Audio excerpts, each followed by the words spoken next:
In today's video, I want to ask people to please investigate Islam in a fair way, right? Don't judge Islam on what Muslims do. Don't judge Islam on what you see in the media, and don't judge Islam by its rules. Don't judge Islam by how you perceive Muslims. Rather, judge Islam on its beliefs. Judge it on its historical, its textual, its and its scientific validity. Don't judge it by what Muslims do, because that will confuse you and that will just make you like you'll have a cultural bias. If you're like, well, I'm not going to become Muslim because so and so does this or that guy does that. Don't even pay attention to any Muslims.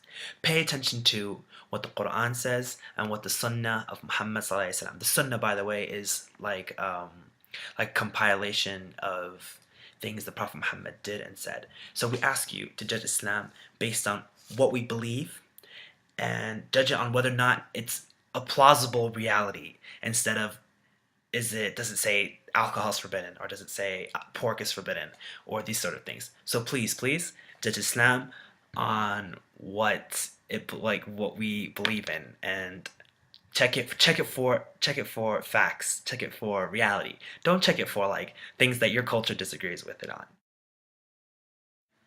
So now ask yourself why you're not Muslim. You're going to find that you're probably not Muslim because of some sort of cultural bias that you have against Muslims.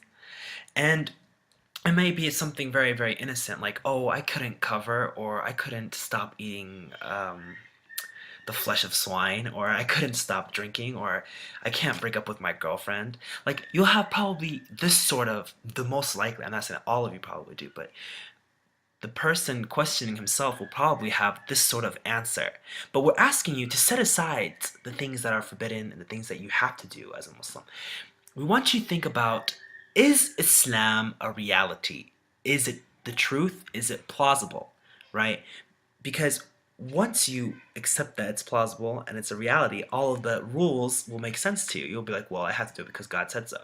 So please, for the sake of yourself, right? For the sake of yourself, please think of Islam in an intellectual and a logical way, not in a cultural way, not in an emotional way. Finally, on behalf of all the Muslims in the world, I humbly ask you to investigate Islam objectively.